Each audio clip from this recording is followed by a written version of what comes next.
अब सारा विश्व ये जानता है कि पाकिस्तानी सेना ने सुनियोजित तरीके से 22 अप्रैल को पहलगाम में अपने आतंकवादियों द्वारा निहत्थे और निर्दोष देश और विदेश के पर्यटकों पर हमला करवाया।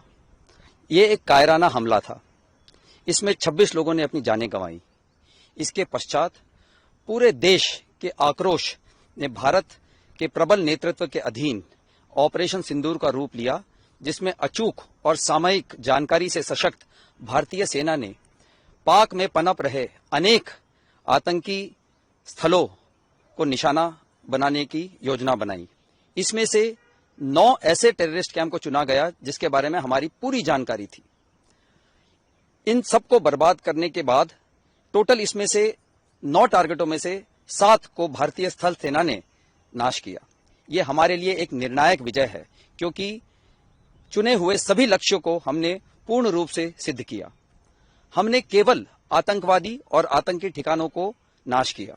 इसके अतिरिक्त किसी को कोई भी नुकसान नहीं पहुंचाया। इससे पाक सेना ने भी खुले तौर पर स्वीकार किया है। हमले के तुरंत बाद भारत ने सार्वजनिक सूचना जारी की कि हमने केवल आतंकी ठिकानों का नाश किया और किसी भी पाकिस्तानी मिलिट्री के संस्थाओं को कोई नुकसान नहीं पहुंचाया और भारत के नीति और नैतिकता के अनुसार किसी भी सिविलियन को निशाना नहीं बनाया। इस हमले से पहले भारतीय सेना के surveillance, electronic warfare, early warning और एयर डिफेंस के सभी जरूरी उपकरण तैयार और तैनात थे।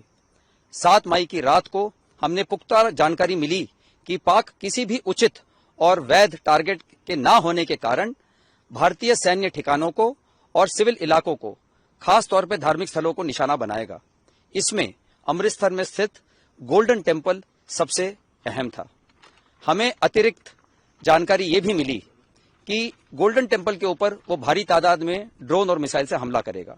इसीलिए हमने तुरंत आधुनिक, अतिरिक्त एवं उपयुक्त एयर डिफेंस को उपलब्ध कराया और रणनीति के अनुसार गोल्डन टेम्पल को चारों ओर से एयर डिफेंस की सुरक्षा दी गई।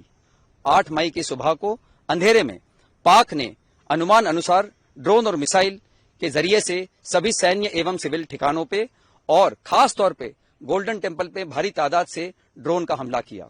क्योंकि हम इसके लिए तैयार थे, तो भारतीय सेना के आर्मी एयर डिफेंस के सतर्क और सशक्त योद्धाओं ने पाकिस्तान के नापाक इरादों को पूरी तरीके से ध्वस्त करते हुए ड्रोन और मिसाइल हमले को पूरी तरह से विफल कर दिया और हमने गोल्डन टेम्पल पे एक आंच भी नहीं आने दी। धन्यवाद।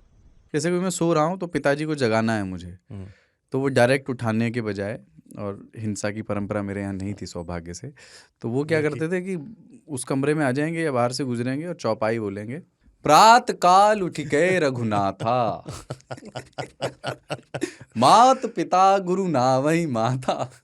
कभी कभी मैं गुस्से में उठ करके अरे पापा चरण स्पर्श किया और सो गया। मैंने कहा अब मत उठाना।